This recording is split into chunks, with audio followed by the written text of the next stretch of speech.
स्वागत है सभी लोगों का। जैसा कि आप लोगों ने देख लिया होगा, थंबनेल क्या है, पावरफुल स्ट्रेटजी है अपनी, है ना। तो आप क्लास ट्वेल्थ स्टार्ट करने जा रहे हो और इस क्लास ट्वेल्थ में आपके पास दो तरीके से प्रेशर होता है आपके जीवन में। यहां पर एक तो आपको क्लास ट्वेल्थ के साथ नीट में सिलेक्ट भी होना है और क्लास ट्वेल्थ में 90% नंबर भी चाहिए, तभी तो आपने क्लिक किया है इस वीडियो पे, है ना। तो ध्यान से सुनना, एक एक पॉइंट अपन डिस्कस करेंगे कि क्या आपकी प्लानिंग होनी चाहिए। कुछ पॉइंट्स हैं, इसको अपन एक एक करके समझेंगे, है ना। समझना बहुत जरूरी है। क्यों? क्योंकि आपका ये एक साल बहुत ज्यादा इंपॉर्टेंट है और मैं नहीं चाहता कि आप ट्वेल्थ के बाद ये बोलो कि यार पढ़ लेते तो अच्छा होता, या हमें कोई गाइड कर देता ट्वेल्थ के स्टार्टिंग में तो अच्छा होता। तो इसलिए आ गए हैं आपके सामने आपको गाइड करने के लिए। अगर आप ये स्ट्रेटजी को फॉलो करते हो, पूरे साल भर करते हो, इसका मतलब आपके 90% भी आने वाले हैं और आप नीट में सेलेक्ट भी होने वाले हो। पहली बात ध्यान से देखना जरा। पहली बात तो आपको क्या करना है, सिलेबस का प्रिंट आउट निकाल के रखना अपने पास। दो चीजें करनी है पैरेलली, ठीक है। ट्वेल्थ बोर्ड भी साथ में चलना चाहिए और आपकी नीट भी साथ में चलना चाहिए। तो नीट के सिलेबस का प्रिंट आउट और क्लास ट्वेल्थ के सिलेबस का प्रिंट आउट आपके सामने होना चाहिए। आपकी स्टडी टेबल होनी चाहिए प्रॉपर। ऐसा नहीं कि भाई बेड पे लेटे लेटे पढ़ रहे हैं, ऐसा नहीं करना। प्रॉपर स्टडी टेबल आप बनाओ अपनी, है ना। वहां पर बैठो, वहां पर क्या होना चाहिए आपके सामने, सिलेबस चिपका हुआ होना चाहिए। क्योंकि जैसे जैसे आप आगे बढ़ोगे ना, तो आपको यह पता होना चाहिए कि कितने परसेंट सिलेबस हमारा हो गया है, कितने परसेंट बचा है। ये एनालिसिस भी बहुत जरूरी होता है तैयारी के टाइम पे। पढ़ाई तो आप करोगे ही, नो डाउट, लेकिन साथ में इस टाइप के एनालिसिस भी जरूरी होना चाहिए। तो सिलेबस का प्रिंट आउट आप अपने स्टडी टेबल के सामने चिपका लोगे, नीट का और ट्वेल्थ का। एनसीईआरटी की टेक्स्ट बुक जिसके पास नहीं है वो ले लेंगे, है ना। एनसीईआरटी की टेक्स्ट बुक ले लेंगे और उससे चैप्टर जब चल रहा होगा तो उसकी रीडिंग भी साथ साथ करते रहेंगे। समझ में आ गई बात। पॉइंट नंबर 3 क्या कह रहा है, डेली गोल बनाओ, वीकली गोल बनाओ और मंथली गोल बनाओ। सर ये कैसे बनाएं? डेली गोल में आपके पास क्या आएगा, जैसे लेक्चर हुआ, आपको डीपीपी मिली, आपको क्या करना है, लेक्चर का रिवीजन करना है और डीपीपी सॉल्व करनी है। इतना आपको करते जाना है और लेक्चर में जो होमवर्क मिलेगा वो आप करते जाना। ये आपका डेली गोल होता है। वीकली गोल में क्या, इस वीक में तुमने क्या पढ़ा उसको किसी एक दिन रिवाइज करना है। और मंथली गोल, इस पूरे महीने में तुमने क्या पढ़ा उसको रिवाइज करना है। यह बहुत बढ़िया स्ट्रेटजी है। कई लोग क्या करते हैं, सिलेबस चलता जाता है, आगे बढ़ते जाते हैं, पीछे का छोड़ देते हैं, और जब टेस्ट में पीछे वाले चैप्टर के सवाल आने चालू हो जाते हैं फिर हाथ कांपने लगते हैं कि यार सर वो तो सवाल ही नहीं बन रहे हमसे पीछे वाले। तो इसीलिए सिलेबस को पूरा टच में रखते हुए चलना आपको ये क्लास ट्वेल्थ में। ऐसा नहीं कि जो आप अभी इस महीने पढ़ने वाले हो वो आप अगले महीने भूल जाओ, आपको टच में रहना है। तो डेली गोल में क्या है, अगर मैं डेली गोल की बात करूं तो डेली गोल में आपके पास क्या है, डीपीपी, ठीक, और लेक्चर। ये आपको करना है और जो होमवर्क मिले वो आपको करना है डेली गोल में। वीकली में क्या है, जो इस वीक में आपने पढ़ा उसको करना है, और मंथली में क्या, जो पूरे मंथ में पढ़ा उसको करना है, रिवाइज करना है बस, है ना। रिवाइज करना है आपको बस। सबसे जरूरी चीज, फिजिक्स केमिस्ट्री और बॉटनी जूलॉजी में आपको जो पसंद आता है वो आप बहुत पढ़ने लगते हो। ऐसा होता है यूजुअली, ये ह्यूमन टेंडेंसी है कि आपको जो चीज ज्यादा अच्छी लगती है वो आप बार बार करने की कोशिश करते हो कि यार इसमें तो मजा आ रहा है, यही करते हैं। किसी का फिजिक्स अच्छा होगा, किसी का केमिस्ट्री अच्छा होगा, किसी का बॉटनी जूलॉजी अच्छा, बायोलॉजी अच्छा होगा, तो आप उसको बहुत ज्यादा टाइम देना चालू कर देते हो और बाकी सब्जेक्ट में लैग करना कम कर देते हो। मैं ये नहीं कह रहा कि वो गलत है। अगर आपको कोई चीज पसंद है तो ये बहुत बढ़िया चीज है। क्यों? क्योंकि आप उस पर्टिकुलर सब्जेक्ट को बहुत प्यार करते हो या आपको अच्छा लगता है, ऐसा होता है ना। आपको अच्छा लग रहा है कि यार आपको मतलब बायोलॉजी बहुत अच्छी लग रही है, आपको फिजिक्स अच्छी लग रही है, आपको केमिस्ट्री अच्छी लग रही है, तो ये तो बहुत बढ़िया चीज है। लेकिन उसको ज्यादा टाइम नहीं देना, उससे टाइम निकालना है और बाकी और जगह पे लगाना है। बात समझ में आई? आपके लिए सारे सब्जेक्ट इंपॉर्टेंट हैं, पहली बात तो ये ध्यान रखें। और यह बात भी सही है कि master in one and average in all ये बहुत गोल्डन लाइन लिखी है। एक में आपको मास्टर रहना है और एवरेज इन ऑल का मतलब ये, एवरेज का मतलब ये नहीं कि बिल्कुल आधे नंबर आ रहे हैं तुम्हारे। भाई अगर तुम्हारा बायोलॉजी बहुत अच्छा है तो 360 में 350 के ऊपर नंबर आने चाहिए, अगर अच्छा है तो इसका मतलब ये नहीं कि केमिस्ट्री में फिर 180 में से 10 नंबर आने चाहिए। 180 में से 130 140 भी आए तो भी चलेगा। आप बोलोगे सर 130 140 भी तो अच्छा वाला है। अच्छा मतलब फिर भयंकर अच्छा, हल्का फुल्का अच्छा नहीं, भयंकर अच्छा, कि भाई उसमें तुम्हारे पूरे नंबर आते हो टेस्ट में, या एक दो सवाल ही गलत होते हो टेस्ट में, ऐसा अच्छा वाला कह रहा हूं मैं। मास्टर, मास्टर मतलब मास्टर इन वन, आपने मास्टर ही हासिल कर ली उसमें यार, समझ रहे हो? मतलब तुम्हारे उसमें पूरे नंबर आते हैं या एक दो क्वेश्चन ही गलत होते तुम्हारे। और इसका मतलब यह नहीं कि तुम्हारे फिजिक्स में 180 में से 50 नंबर आ रहे हैं। अगर 180 नंबर का पेपर है तो 150 160 या 140 इसके आसपास घूम रहे हो, तो वो वाला है ये master in one average in all. और ये एवरेज कौन सा एवरेज है? ये मैक्सिमम नंबर के पास वाला है ना? ठीक। तो मास्टर का मतलब या तो तुम्हारे उसमें फुल मार्क्स आए, या फुल में से ज्यादा से ज्यादा 8 नंबर आपके कम रहे हैं, मतलब एक दो सवाल ही गलत हो उसमें, तो मैं मास्टर ही मानता हूं उसमें। तो ऐसा आपका एक सब्जेक्ट होना चाहिए, ये तो जरूरी बात है। लेकिन बाकी दोनों को नहीं छोड़ना। बाकी दोनों में आपने अगर 180 में से 130 140 भी लिया है तो काम हो जाएगा, है ना? प्रॉपर आपको नोट्स बनाने हैं स्टार्टिंग से। कई बच्चों की आदत होती है वीडियो देखते रहते हैं, नोट्स बनाते नहीं है, फिर बाद में कहते हैं सर हमारे तो पास तो नोट्स ही नहीं है, हम तो वीडियो देखा करते। तो कोई मतलब नहीं है पढ़ने का। ऐसे ऐसी पढ़ाई का कोई साइंस ही नहीं है कि आपके खुद के नोट्स ना हो। ऐसे बच्चे पता क्या करते हैं, पहले नोट्स बनाते नहीं है, फिर इधर उधर भागते हैं, दोस्तों के नोट्स कॉपी करते हैं, है ना, किसी के नोट्स डाउनलोड कर लेते हैं, कोई नोट्स देता है उसके नोट्स से पढ़ना चालू कर देते हैं। कोई मतलब नहीं ऐसी तैयारी का, मत करो, छोड़ दो अभी से। अगर तैयारी करना है ना तो बहुत अच्छे तरीके से मेहनत करनी पड़ती है इसमें। आपके खुद के नोट्स होने चाहिए। खुद के नोट्स नहीं होंगे तो आप नहीं कर पाओगे भाई सवाल एग्जाम में। तो ध्यान रखो, पहली क्लास से ही आपको नोट्स बनाना चालू करना है। और नोट्स आप बनाते जाओगे क्लास के साथ साथ, और जब आप रिवीजन कर रहे होगे तो शॉर्ट नोट्स बना लोगे। भाई जब हम कोई लेक्चर देते हैं तो एक लेक्चर में आपका जो कंटेंट कवर हुआ उसको समराइज फॉर्म में आप लिख लो, उसको आप शॉर्ट नोट्स बोलते हो, है ना? तो आपको क्या करना है, नोट्स बनाना है क्लास के साथ साथ, और आपको जब रिवाइज कर रहे हो तब आपको शॉर्ट नोट्स बनाना है। जब आप रिवाइज कर रहे हो तब आपको शॉर्ट नोट्स बनाना है, ये ध्यान रखिएगा। यानी कि आपके पास दो कॉपी होनी चाहिए हर एक सब्जेक्ट की, एक प्रॉपर फुल कॉपी और एक छोटी कॉपी जिसमें आप शॉर्ट नोट्स लिखोगे, ठीक है? और वो खुद के होने चाहिए। मैं फिर कह रहा हूं किसी और दोस्त के आपको कॉपी पेस्ट नहीं करने, या किसी के भी कॉपी पेस्ट नहीं करने, आपके खुद के होने चाहिए, खुद की राइटिंग में होना चाहिए, तभी तो यार मजा आएगा पढ़ने में। आपकी खुद की राइटिंग रहती है ना कॉपी में तो आपको बहुत जल्दी समझ में आने लगता है, भले कितनी भी गंदी राइटिंग हो तुम्हारी तब भी समझ में आ ही जाता है ना।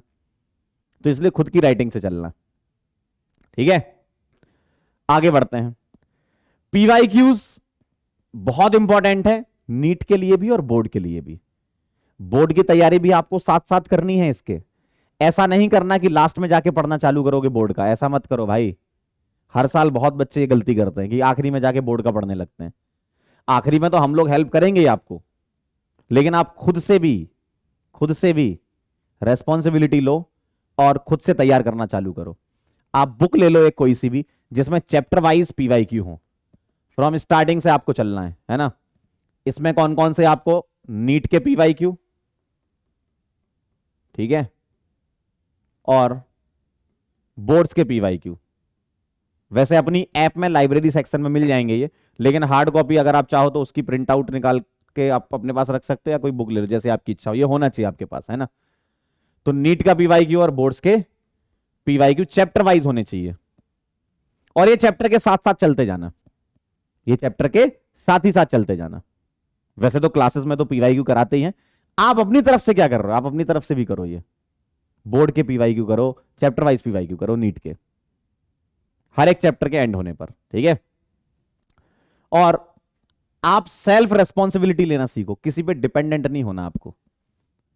आप क्या करते हो, हर चीज के लिए किसी पे डिपेंडेंट हो जाते हो, खुद की रेस्पॉन्सिबिलिटी लो ना, कि हम भी अपनी तरफ से कुछ करें। अब बड़े हो गए हो यार, हम अपनी तरफ से भी कुछ करें, जैसे रिवीजन आप करें, ठीक, अपने खुद के नोट्स बनाएं, लेक्चर को टाइम से देखें, जिस टाइम पर शेड्यूल है उस टाइम पे लेक्चर देखें, बैकलॉग ना होने दें। तो ये रेस्पॉन्सिबिलिटी आपको खुद उठानी होगी। क्यों? आपके सिलेक्शन होने या ना होने में आप खुद ही जिम्मेदार हैं, और कोई नहीं है।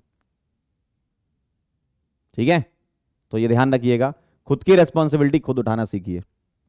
और आखिरी में जो सबसे इंपॉर्टेंट आजकल आपके जीवन में चल रहा है वो है डिस्ट्रैक्शन।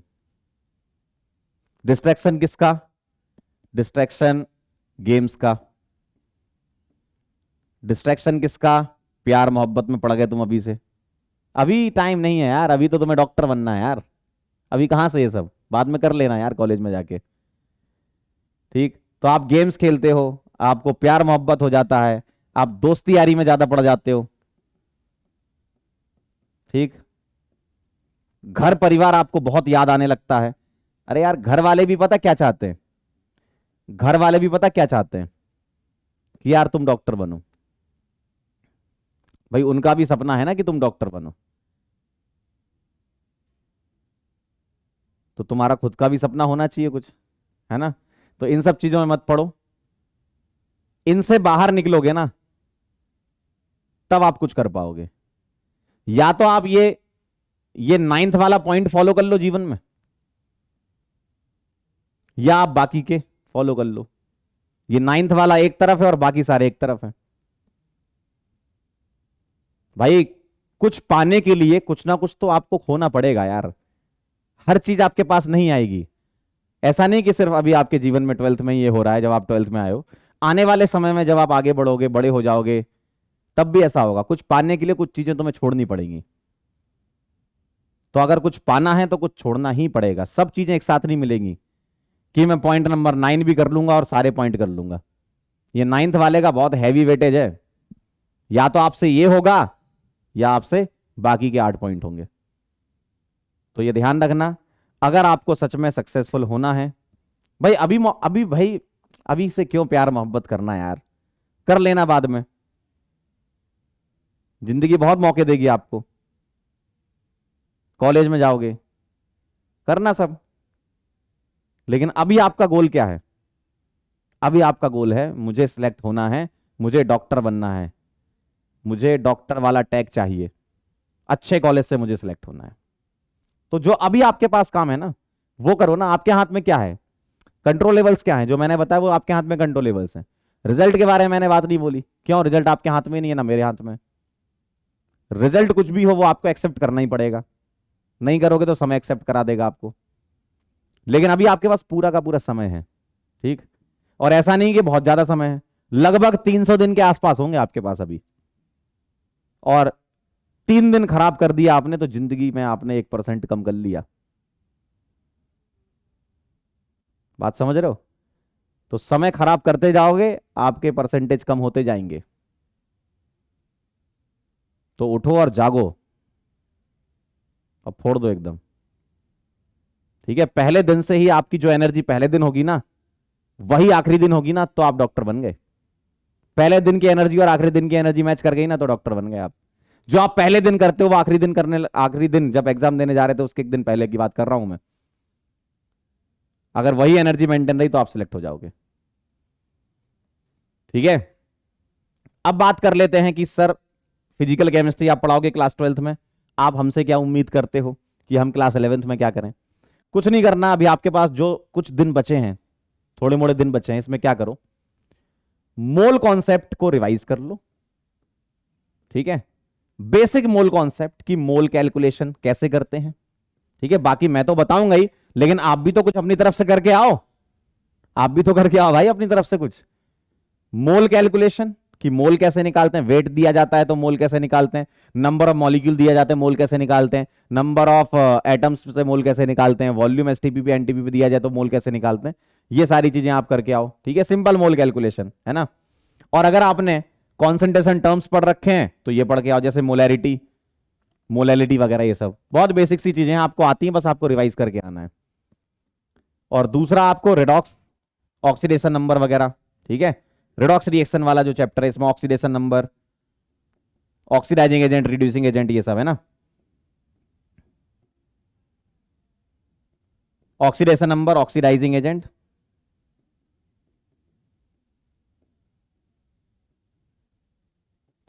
And reducing agents. ठीक है,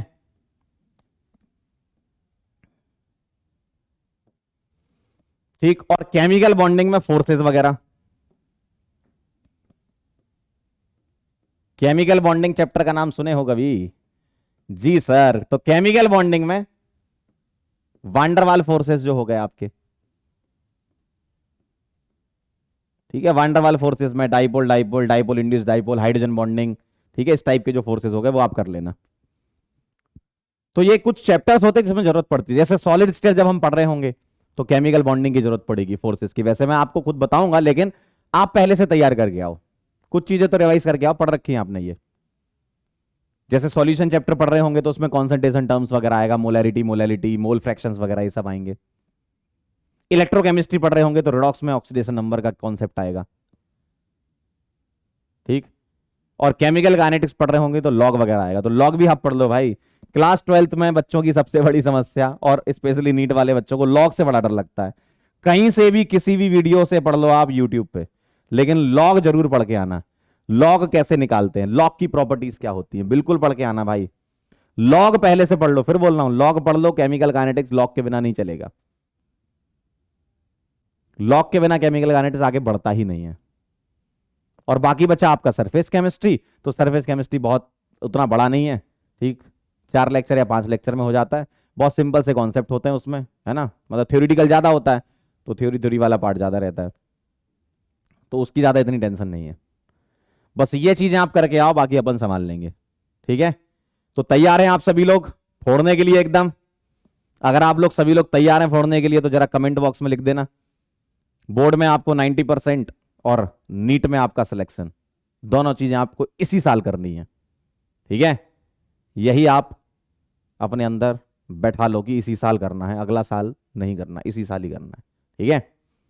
तो जाते जाते हम आपको बोलना चाहते हैं भाई, आप यहां पे आए, आपने इस वीडियो पे क्लिक किया, आई होप आपने कुछ सीखा होगा, उसके लिए बहुत बहुत धन्यवाद। थैंक यू सो मच आप सभी लोगों को, ये बड़ा वाला थैंक यू। और मिलते हैं फिर लक्ष्य नीट बैच के अंदर पहले दिन से आग लगाने के लिए। बहुत मजा आने वाला है, मैं तो एकदम एक्साइटेड हूं। क्या आप एक्साइटेड हैं? जल्दी से मुझे बता दो। मिलते हैं बेटा, तब तक के लिए ओके बाय।